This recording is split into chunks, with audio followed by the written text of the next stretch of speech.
welcome back to The Bright Side. Macy here, the Bright Side Girl, and today we are doing my October reading wrap up. So I have some requests to see my Halloween costume this year, and since I'm filming this video on Halloween, I thought I would wear it today, so you can't really see it. But I originally was going to be a Loza, a piratey queen for Halloween, but my husband decided that he wanted to be the Dread Pirate Roberts, and I had just randomly bought this red velvet like dress at the thrift store that fit perfectly, thinking I could just use that for a costume or for Christmas. And then I looked up pictures of the Dread Pirate Roberts and I forgot that Princess Buttercup basically wore this dress. So I was like, great, now I have to change my whole costume because that'll be perfect. So anyway, long explanation, this is like the simplest Halloween costume I've ever had. I'll put a picture of me and Jeff up here from later tonight, but some people were asking about it, so I just wanted to throw that in there. Second of all, I want to apologize for my boring book background. I know this is what you guys have been watching for the last video or two, but I had set up like a really cute spooky Halloween background specifically to film this video because I mostly read spooky books, and the lighting is just terrible today, so I can't film it over on my little bookshelf. So not that it matters much, but anyway, we're just like not exactly on theme. So I physically read a total of 6 books in October, and I think I listened to 6 or 7. My audiobook wrap up will be up tomorrow if you're interested in that. Stay tuned. And then I DNF'd at least 2 books. I may have DNF'd more. I need to think about it. I participated in one readathon as well, and I read 3 of the books during that readathon, and then I went into a slight reading slump at the end. So we're just gonna start off at the beginning. So as you guys may have known if you are following any of my videos, I like to read like slightly spooky, like themed Halloween-esque type books for basically September through October, but it gets like a little bit spookier through October.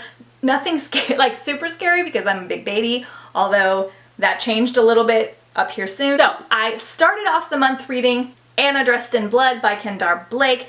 This is a story kind of similar to like Supernatural, the TV show. It's about a young man and his mom, and they basically move from town to town to like hunt ghosts, and that's what his father used to do.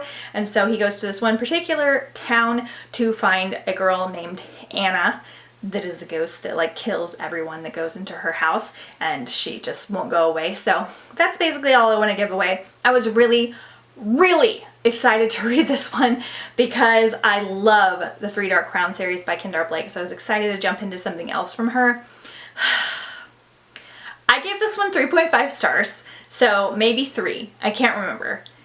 It's fun and it like adventure-y, but it was a lot more like gory than I was expecting, which is really silly of me because it's called Anna Dressed in Blood. And come to find out, I don't think that I really like ghost stories. I think that they freak me out. Turns out I can handle zombies to an extent and vampires and certain things, but even the milder, like, scary ghost books, I just really didn't like, and it gave me a little bit of anxiety. So I found that out. You'll see also in my audiobook, I have another experience with that. I have 2 or 3 experiences with this. So I enjoyed it. It was okay. I really just was expecting to love it, and the writing style was a lot more traditional YA than compared to Kendar's other books that are just, I don't know, they're just more fantasy-esque and more lyrical, and it's just more in-depth, and this one is just like fun and goofy, and there's like a ragtag team of friends. If you like ghost stories and spooky stories, I think you'll really like this one. It just did not sit well with me, like literally. I was interested enough to pick up Girl of Nightmares, which is book 2, because this is a duology, and I've heard that this one isn't even as good as the first one, and I didn't like the first one that much. And there were just so many spooky reads that I wanted to read, so I read like 40 pages of this, and then I DNF'd it. I don't know if it's going to be a permanent DNF. I may pick it up again next year. I might have just been in a weird place, but I was sadly kind of bummed out about this one. I'm not even sure if I want to keep the book because I just really didn't like it that much. Then the next DNF I had, shocker, was Roald Dahl's Book of Ghost Stories. Again, just too too much. Like, not even too scary. The other book I read this month is the scariest book I've ever read, and it's way scarier than this. The ghost stories just like stick with me. I don't know if I think that they're more like realistic or what, but I didn't like it. It got under my skin, and I prefer my ghosts to be like happy. Comes to find out, so I read 2 stories in this. It's awesome. It's really well done. They're very well researched. If you like ghost stories, you will love this. I found out that ghost stories are just like not my thing.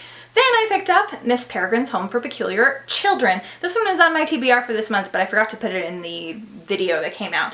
So this one is so exciting. I loved it. I gave this one 4 stars. I really enjoyed it. I took my time with this one. I started it in September because I had a paperback version that I was taking to the beach with me.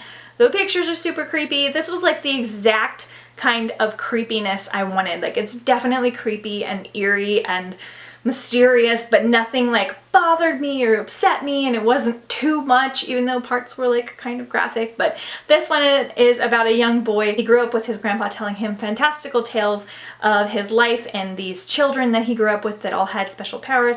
He always assumed they were just wild tales by his grandpa, and then come to find out maybe they weren't. So fiction. So anyway, that's all I want to give away. I'm sure a lot of you have read this book. I watched the movie immediately after. I'm really sad because I was gonna film like a book to movie adaptation, like spooky edition, and I didn't watch all the movies I needed to do it in time, but I watched the movie. I really liked the movie. Of course, it's not like super close to this, but I still really enjoyed it. I thought the essence of it was really good.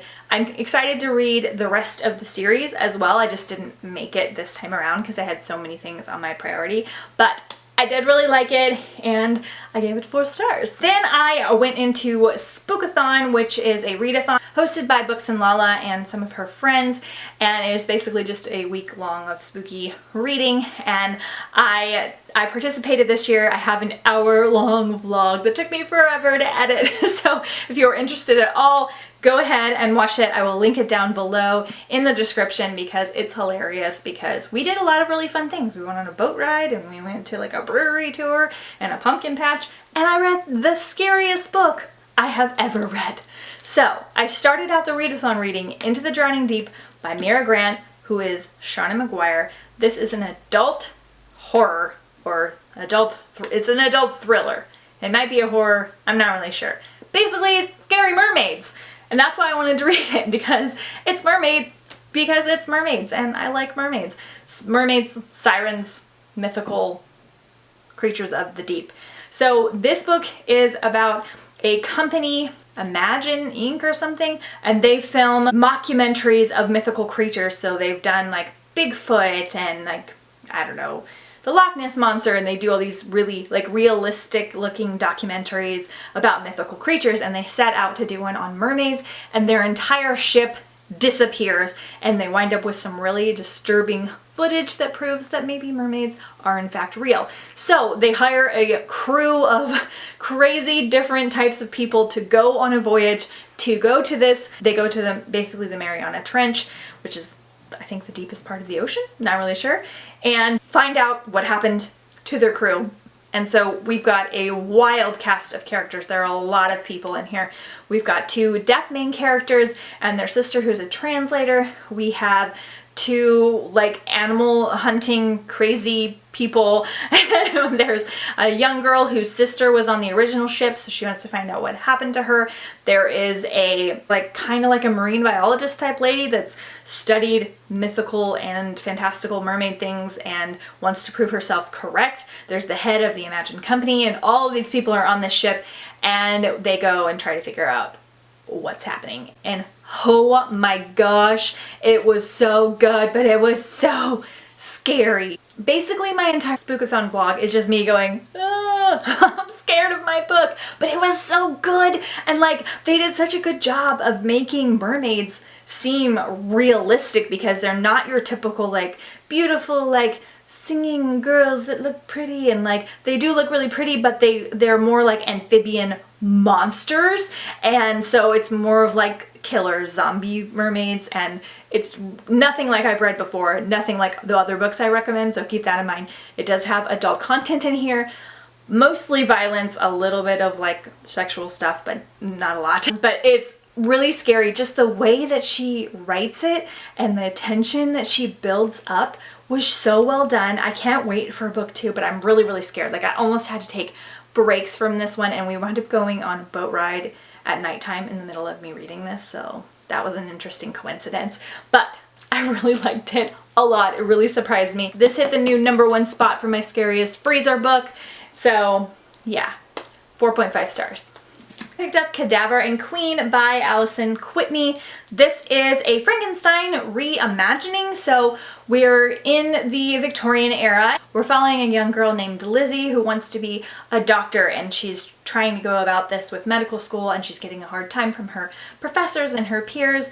And at this time in this book, the school has been working on reanimating bodies to use them kind of like in a robot way, like to help with things and stuff. And she winds up finding a mysterious reanimated, I think it's called a biomechanical, that helps her and she helps him.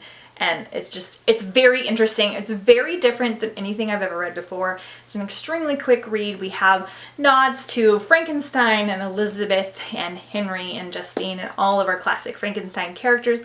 So that was really interesting to see. It doesn't really follow along with the story, but it follows along with the characters. I don't know how to explain it. I think I gave this one 3.5 stars.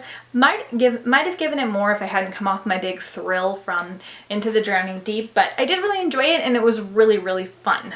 And my last physical read for Spookathon was A Madness So Discreet by Mindy McGinnis. This one you guys seemed the most interested in learning my thoughts on, and guess what? I loved it! So if you didn't watch Spookathon, then you wouldn't know that, but I really loved it. This is about a girl, again in the Victorian era, who gets sent to an insane asylum by her family for being pregnant, and they basically are a very wealthy family and don't want to look bad to society, so they sent her away until she can have the baby and deal with whatever.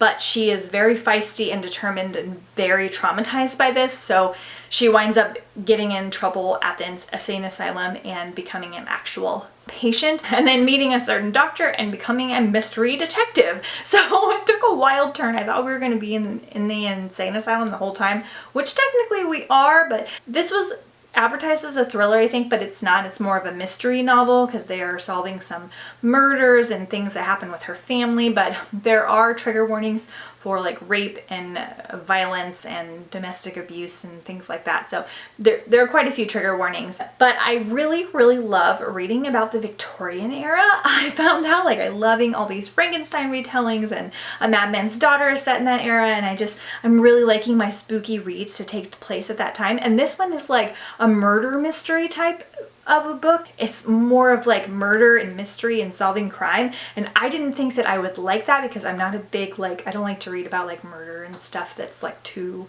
realistic, but because it was set in the Victorian era, I didn't care. I loved the characters in here. Mindy McGinnis is so good at writing her characters, and when I finished this book I was actually sad that there wasn't another one, which was really exciting because I just really, really liked it. I enjoyed the writing style.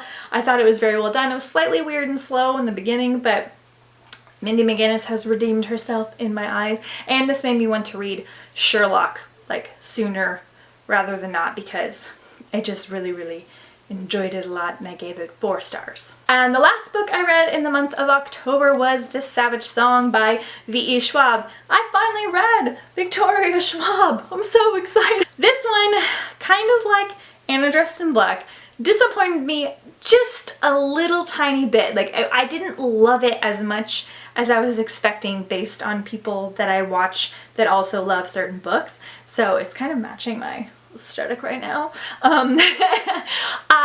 This one is about, it's like weird, it's like almost dystopian, like apocalyptic future where monsters exist, and there are 3 types of monsters. One of our protagonists she is the daughter of a famous like monster hunter and killer and government type guy, and he's kind of a not so great guy even though he seems like he's doing good things. And then our other protagonist is a monster, and so they wind up meeting, and things happen, and just there's monsters, and just like there's a vampire type monster in here, which was cool. And I really liked the world building. Was pretty mild, but I really enjoyed it. One of the monsters, the way that they kill people is they sing a song or play an instrument and they steal your soul. So that was really interesting. I didn't have a hard time reading it, but I wasn't like completely obsessed with it like I wanted to be. So it wasn't a bad book at all, and I think I still gave it 4 stars. I just really expected this to be like my next favorite spooky read, and it wasn't, but I really liked it, and I still recommend it. I'm definitely reading book 2. I think I'm gonna bring it with me on my cruise. So yeah, I really enjoyed it still. I gave it 4 stars. I just sadly I didn't love it as much as I wanted to. I overhyped myself is basically what happened. So you guys, those are all of the books that I read in October. I got a little bit burnt out on my spooky reads this time around. I'm not really sure why. I think it was just because I got sick and then Spookathon was happening and there was just a lot going on. But I did okay for this month. I read a couple big books, so that was good. And I really enjoyed what I read for the most part. So let me know if you guys read anything delightful this October, and I'll see you guys tomorrow for my audiobook wrap up. Bye!